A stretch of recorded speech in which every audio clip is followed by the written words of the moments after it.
So welcome to today's Greater Life CoffeeCast. And today my question is, what are you awakening to? What are you awakening to?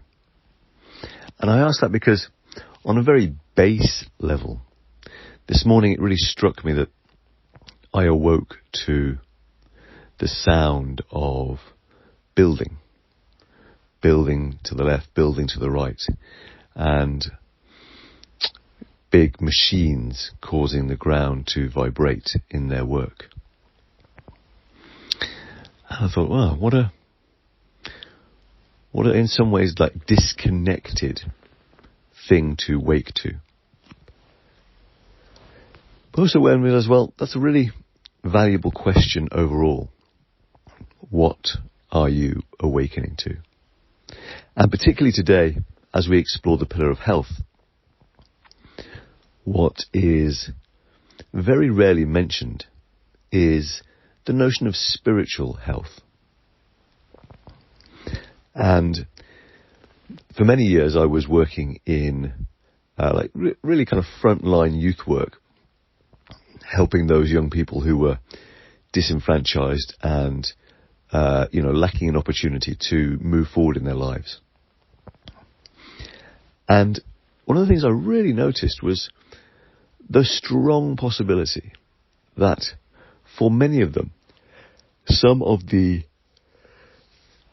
mental health challenges for which parents, healthcare professionals, and everyone had dosed them up with drugs and didn't know what to do with them,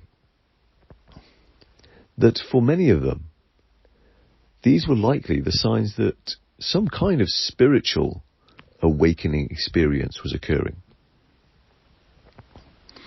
And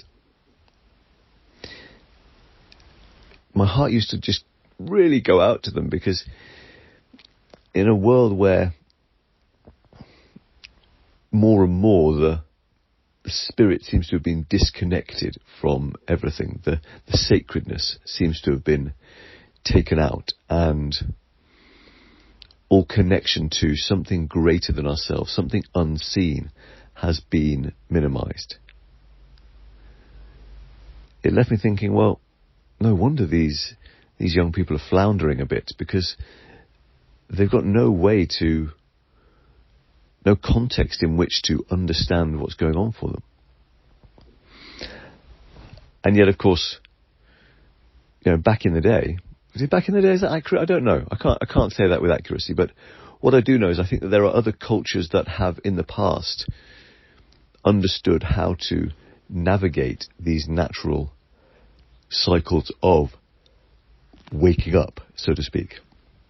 And here I'm not talking about woke. I think my personal take is that's something very, very different to the process of awakening.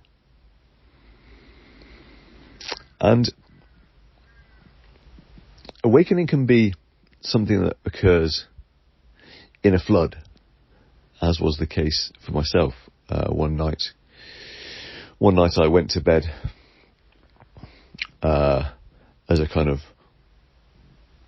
womanizing, quite self-centered, someone who just was into partying and looking out for themselves. And through various experiences over the course of a night, my entire worldview was flipped, and an experience of the most utter and profound love was gifted to me that changed the entire direction of my life, that saw me flip to becoming someone who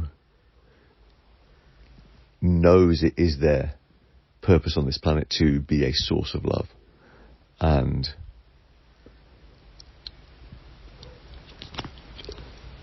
from that moment, I remember that, my entire, fascination shifted as well. The things I was interested in, suddenly I was devouring as many books as I possibly could on everything from world religions to quantum physics to permaculture to, fully diving down pretty much every conspiracy rabbit hole I could find in a search to understand what had occurred for me.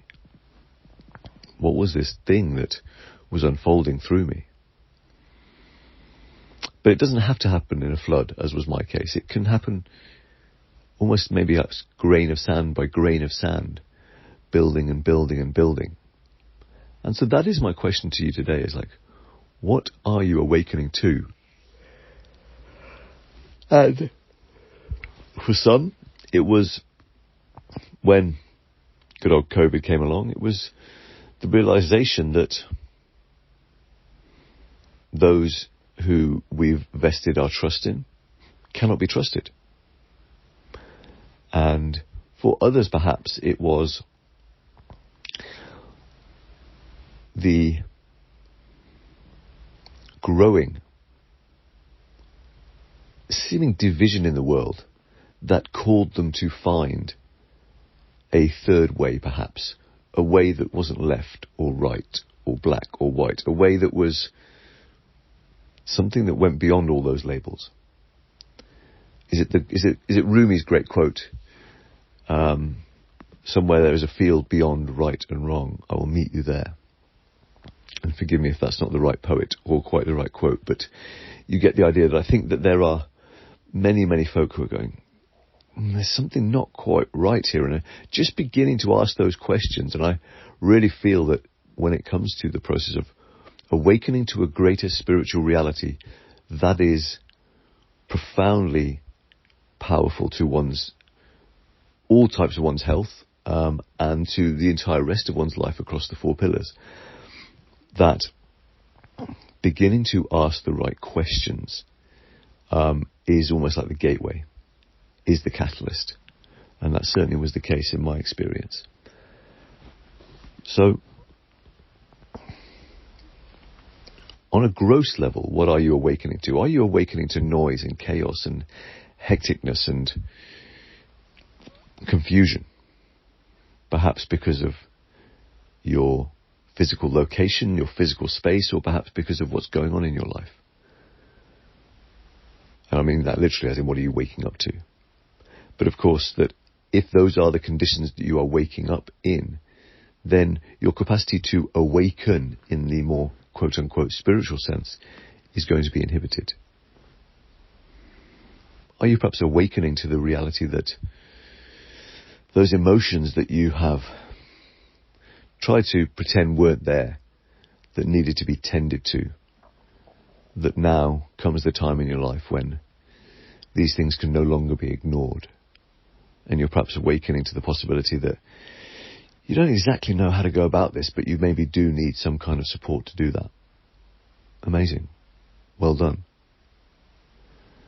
Perhaps you are awakening to the possibility that you haven't always told yourself the most powerful stories, and as a result have allowed to become ingrained certain limiting beliefs that you're now becoming aware of and going, wow, is that really the story that I want to hold for myself for how the world works? And what might be different if I allowed myself to tell a different story? And perhaps you are beginning to get that sense that, yeah, there is something greater, that perhaps there is a, whether you call it God or spirit or love, that there is something more, and that you begin to awaken to the possibility of that being present in your life. And wherever you may be in any of those areas, I close today with the invitation that if you would have greater health across any of the dimensions of greater health, physical, mental, emotional, spiritual, perhaps even financial, that it all begins with asking powerful questions. Because you are an incredible being, and whatever question you begin to ask earnestly and consistently, you'll begin to find answers for. So, enjoy awakening to the questions that need to be asked. Have a great day.